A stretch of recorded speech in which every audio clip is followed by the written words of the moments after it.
Hi all, welcome to our channel MBA Easy. We are discussing basics of percentage. आज भी हम लोग कुछ बेसिक्स डिस्कस करने वाले हैं परसेंटेज के ही. तो पहला जो हम लोग कॉन्सेप्ट डिस्कस करने वाले हैं वो है successive percentage increase and decrease.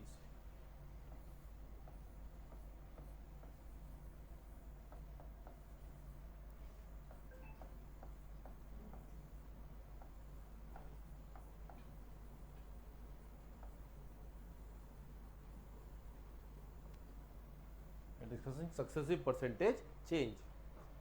देखो ये क्या है, जैसे हम लोगों ने अभी देखा था ना परसेंटेज इंक्रीज और percentage decrease.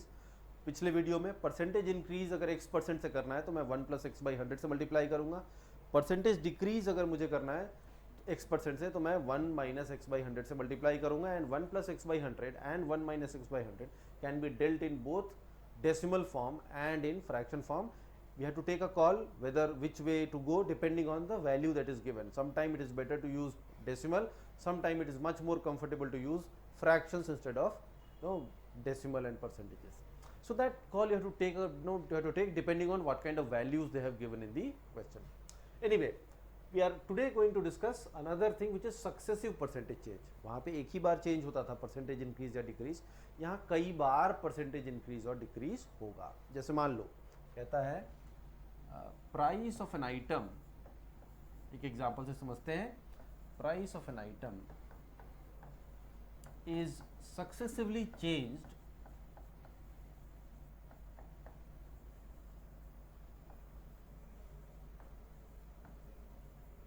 by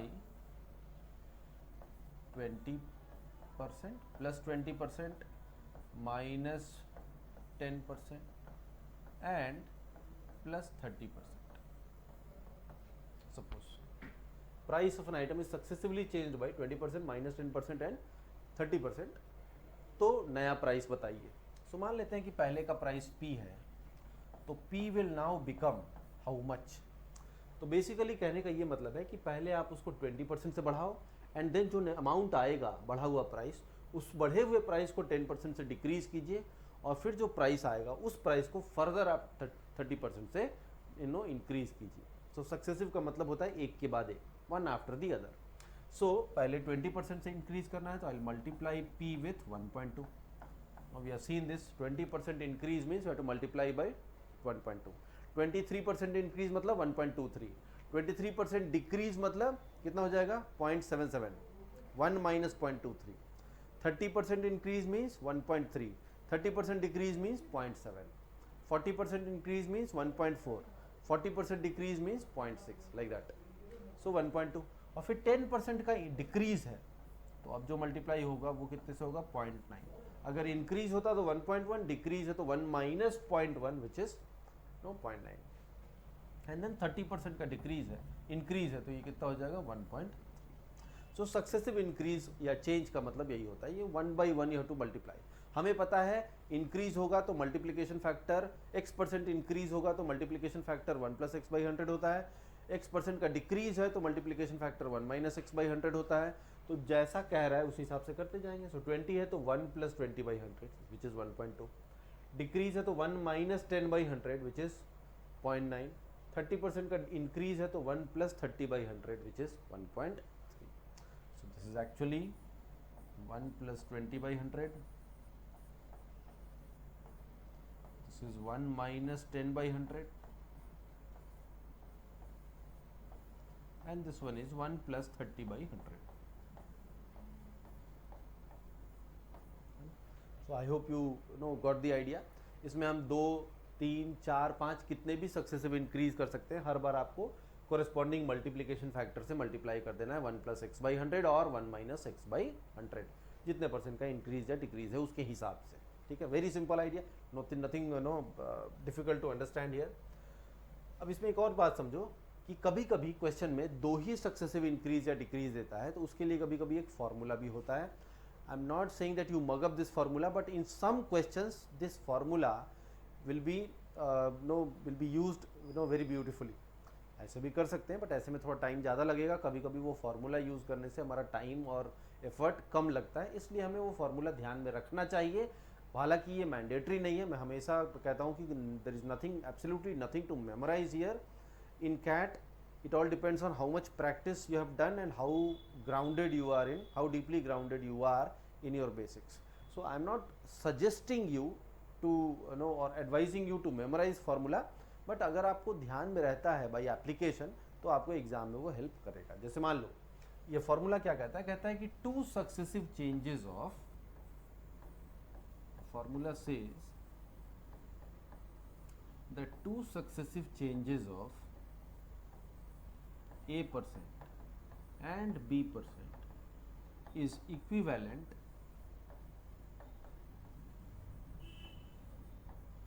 to one overall change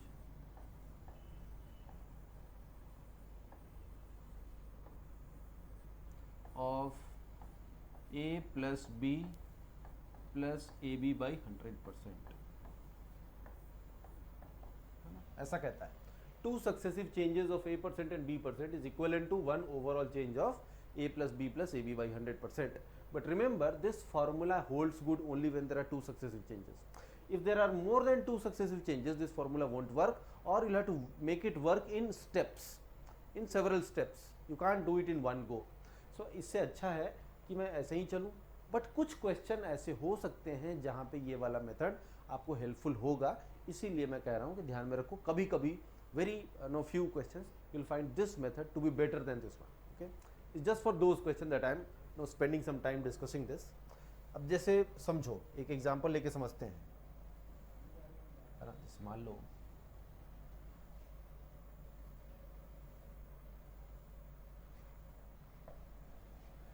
if I say plus 20%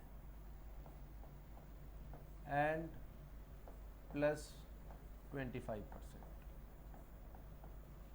या फिर एक और एग्जांपल ले लें, प्लस 20%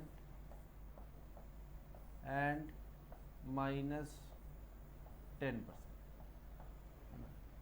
या फिर एक और एग्जांपल ले लूँ, माइनस 20% एंड माइनस 30%. तीन केसेस लेते हैं. तीनों केस में हम लोग फॉर्मूला से भी निकाल सकते हैं और हम लोग ये वाले मेथड से भी देख सकते हैं. तो इस केस में देखो, अगर मान लो कोई नंबर n है जिसको मैंने पहले 20% बढ़ाया फिर 25% बढ़ाया, तो कितने परसेंट का ओवरऑल इंक्रीज हुआ. तो क्या होगा, मेरा नंबर n था, n में 20% यानी 1.2 से मल्टीप्लाई करूँगा और 25% यानी 1.25 से मल्टीप्लाई करूँगा. तो ये आएगा कितना, ये आएगा n इंटू, इसको मल्टीप्लाई करो, 125 इंटू 2 250 कैरी 25 ऐड कर दूंगा 1.5. सो मैं 1.5 से मल्टीप्लाई कर रहा हूँ, यानी कि बेसिकली 50% का इंक्रीज हो रहा है. 1.5 मीन्स 50%, 1.52 होता तो 52%, 1.56 होता 56%, 1.67 होता 67%, 1.50 आ रहा तो 50%, राइट. सो 50% का, so two successive changes of 20% and 25% is equal to one change of 50%, overall change of 50%, right. कोई भी नंबर n है, इसको आपने पहले 20% बढ़ाया तो ये बन जाएगा n इंटू 1.2, फिर आपने इसको 25% बढ़ाया तो ये बन जाएगा n इंटू 1.2 इंटू 1.25. तो यहाँ से यहाँ में अगर हम काउंट करें कि कितना ओवरऑल चेंज हुआ है, so this is 50%. So two successive changes of 20% and 25% is equivalent to one change of 50%. ये हमें समझ में आ रहा है यहाँ पे. इसको फॉर्मूले में भी डाल दो. A और B की वैल्यू कितनी है, 20 और 25. यहाँ डाल के देखो, 20 प्लस 25 प्लस 20 इंटू 25 अपॉन 100. 20 से 5 बार, 5 से 5. सो 20 प्लस 25 45 प्लस 5 कितना आ जाएगा 50%. तो यहाँ भी देख सकते हैं ओवरऑल चेंज कितने का हो रहा है 50%. वो यहाँ से भी समझ में आ रहा है. So there is absolutely no need of that formula. We can directly use this multiplication factor concept to find out how much is the overall percentage increase. But कुछ क्वेश्चन ऐसे होंगे आगे हम लोग देखेंगे जहाँ पे ये हैंडी होता है, इसलिए ध्यान में रखना है. जैसे इस केस में देखो, इस केस में क्या हो जाएगा, n इंटू 1.2, 20% तो 1.2 है ना, 10% डिक्रीज यानी 0.9. तो ये आ जाएगा 12 9 जा 108. So this is 1.08. 1.08 का मतलब है 8% का इंक्रीज है. So 20% decrease and 10%, 20% increase and 10% decrease is equal to 1 overall increase of 8%। और आप इधर फॉर्मूले में भी डालो, ए का वैल्यू 20 और बी का वैल्यू -10 डालो, तो कितना हो जाएगा 20 और बी का value -10 plus 20 into -10 divided by 100। सो आ जाएगा 10 और ये आ जाएगा -2, 10 -2 कितना हो जाएगा 8 हो जाएगा। तो आप इधर से भी देख सकते हो 8 है, यहाँ भी यही समझ में आ रहा है 8 है, दोनों से एक ही सेम ही चीज़ है। सेम हियर, ये कितना हो जाएगा n इंटू 20% का डिक्रीज तो 0.8, 30% का डिक्रीज तो 0.7, तो ये आ जाएगा n इंटू 0.56। 0.56 का मतलब है कि 44% का डिक्रीज है। 0.56 मतलब 44% का, कितना है 100 से कितना कम है 44, 56 100 से कितना कम है 44, 44% का डिक्रीज है। अगर यहीं पे होता 0.82 तो 18%, 0.92 तो 8%, 97 तो 3%, ऐसे। अब 1.23 होता तो 23% का डिक्रीज। तो 1 से जितना कम है उसके हिसाब से पता लगेगा डिक्रीज, 1 से जितना ज़्यादा होगा उसके हिसाब से पता लगेगा कितना का इंक्रीज हो रहा है। तो यहाँ पे 44% का डिक्रीज है, और इधर फॉर्मूले में डालो 20 और 30, -20 -30 यहाँ डालिए। सो -20 -30 एंड -20 इंटू -30 इज 600/100। अब देख सकते हो -50 + 6, -50 + 6 कितना हो जाएगा -44, और यहाँ से भी तो वही आ रहा है 44% का डिक्रीज, यहाँ से भी आ रहा है 44% का decrease. So both are one and the same thing. तो आप देख सकते हैं कि कभी कभी ये फार्मूला, हालांकि यहाँ पे तो ये मेथड से भी आप आसानी से निकाल रहे हो, बट आगे चल के हम लोग कुछ क्वेश्चंस देखेंगे जहाँ समझेंगे कि इस फार्मूले को यूज़ करके हम लोग क्वेश्चंस को आसानी से सॉल्व कर सकते हैं। So this was about percentage, successive percentage increase and successive percentage decrease. ठीक है, एक और चीज़ समझो, there is something called no relation between percentage and ratios. मैंने क्या बताया था, percentage is synonymous with fraction, ये हम लोगों ने पहले डिस्कस किया है। तो अगर मैं बोलूँ 25% या मैं बोलूँ 1/4, दोनों का मतलब एक ही होगा। अगर मैं बोलूँ 20% और मैं बोलूँ 1/5, दोनों का मतलब एक ही होगा। So percentage and fractions are two different ways of saying the same thing. If I say I get 1/5 of the chocolate on the table, or I say I get 20% of the chocolate on the table, दोनों का मतलब एक ही होगा। तो percentage की जगह हम फ्रैक्शन यूज़ कर सकते हैं, फ्रैक्शन की जगह हम परसेंटेज यूज़ कर सकते हैं। The same relation holds between percentage and ratios also. जैसे आप देखो, we can discuss this percentage and ratios, both are same thing.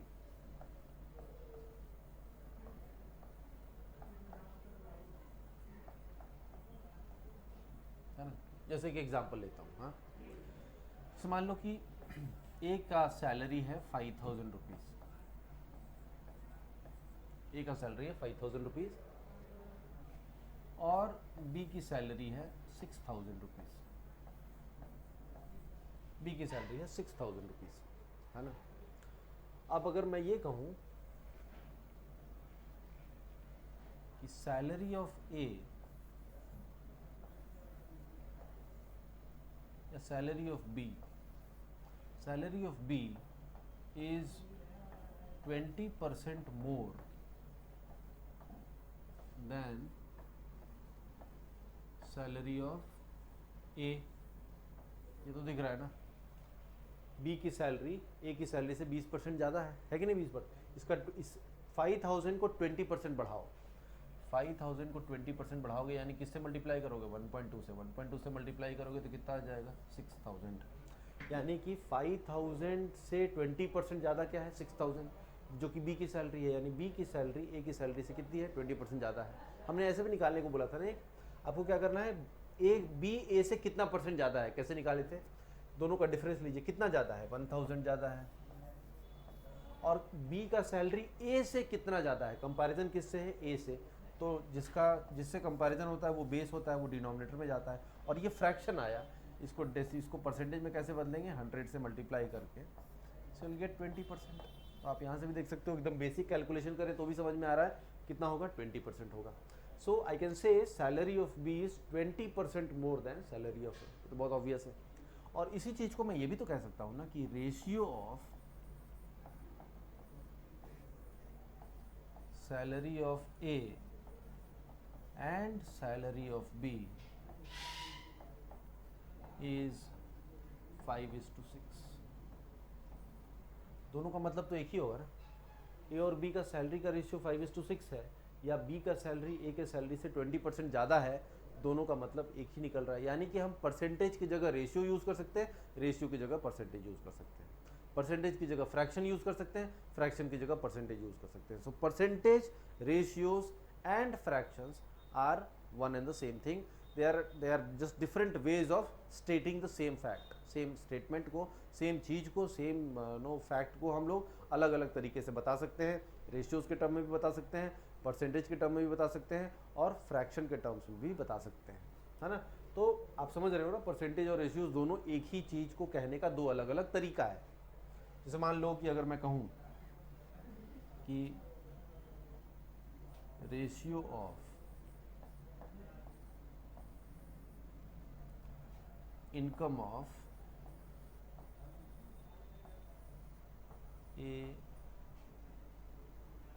B and C is 2:3:5, 2:3:5, मैं ऐसे बोल दूँ, यानी ए और बी और सी के इनकम का रेशियो है 2:3:5। तो मैं ये भी तो कह सकता हूँ ना, ए को सैलरी है 2 पार्ट, बी का सैलरी है 3 पार्ट, सी का सैलरी है 5 पार्ट, तीनों का कंबाइंड सैलरी कितना हो गया 10 पार्ट। 10 पार्ट में से ए का सैलरी कितना है 2 पार्ट, 2 पार्ट आउट ऑफ 10 यानी 1/5 यानी 20%। तो मैं यहाँ से ये भी कह सकता हूँ कि एज इनकम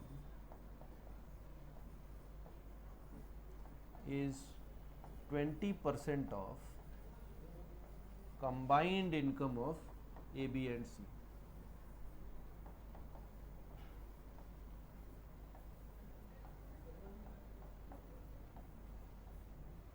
सिमिलरली मैं C का बता सकता हूँ, C is 5 part out of total 10 part, सो 5 part out of 10 part means half means 50%। So you can say B's income is 50% of combined income of A, B and C। You can say like that। So ये सब क्या है, ये जो ratios को है उसी को मैं परसेंटेज में स्टेट कर रहा हूँ, सेम फैक्ट को। या मैं ये भी कह सकता हूँ, देखो 2 से कितना ज़्यादा है ये 5, या 5 से, देखो 5 से 3 कितना कम है, 2 कम है, 2 कम है तो कितना कम है, देखो C से कंपेयर करो B का सैलरी और A का सैलरी, तो आई कैन से 5 से 3 हो गया, कितना घट गया 2 घट गया, तो 2 आउट ऑफ 5 यानी कितना 40%। So I can say salary of B is 40% less than salary of C। Salary of B is 40% less than that of C, isn't it? 5 और 3, सैलरी है 5 और 3, तो 3 5 से कितना परसेंट कम है, कितना कम है 2 कम है, किससे कंपैरिजन है C से, सो 2/5 इंटू 100 कितना आएगा 40%। Similarly you can say salary of A, अभी A का सैलरी C से कितना कम है 3 कम है, कंपैरिजन किससे है C से, सो 3/5 is 60%, 3/5 into 100 is 60%। So salary of A is 60% less than that of C। तो आप देख सकते हो ये जो स्टेटमेंट दिया है कि ratio of income of A, B and C is 2:3:5, उसी चीज़ को हम अलग अलग तरीके से कह सकते हैं परसेंटेज के टर्म्स में, है ना। तो इससे समझ में आ रहा है कि percentage and ratios are same, are synonymous of each other, one can be converted into another. So एक रेशियो के स्टेटमेंट से हम कई सारे परसेंटेज के स्टेटमेंट को कंक्लूड कर सकते हैं, और किसी परसेंटेज के स्टेटमेंट से हम कई सारे रेशियो के स्टेटमेंट को भी कंक्लूड कर सकते हैं। सो ये जो स्टेटमेंट है इससे ये सारे होल्ड होते हैं, और ये है तो ये वाला स्टेटमेंट भी होल्ड होगा, लाइक दैट। तो परसेंटेज की जगह फ्रैक्शन यूज़ कर सकते हो, फ्रैक्शन की जगह रेशियो यूज़ कर सकते हो, रेशियो की जगह परसेंटेज यूज़ कर सकते हो। तो दीज 3 टर्म्स और tools are interchangeable, is what I am trying to say. I hope आपको इतनी सारी बातें बेसिक्स समझ में आ गई होगी। Will take up one more basics class where will discuss the application of percentage, dealing of percentage in fractions. जब भी हम परसेंटेज को फ्रैक्शन में डील करते हैं तो हमारा काम कैसे आसान होता है, इसको हम लोग थोड़ा सा और अच्छे से समझेंगे in the next video. And will also discuss about one more concept which is percentage point change. तो आपके बेसिक्स जो होंगे परसेंटेज के वो हम लोग लगभग कवर कर लेंगे and then obviously will take up no some questions later on. I hope आपको ये इतनी बातें समझ में आ गई होंगी। If you have any doubt whatsoever it is, don't feel shy, right, no, put your doubt in the comment section, we'll be more than happy to answer your questions. Thank you guys, thank you for watching.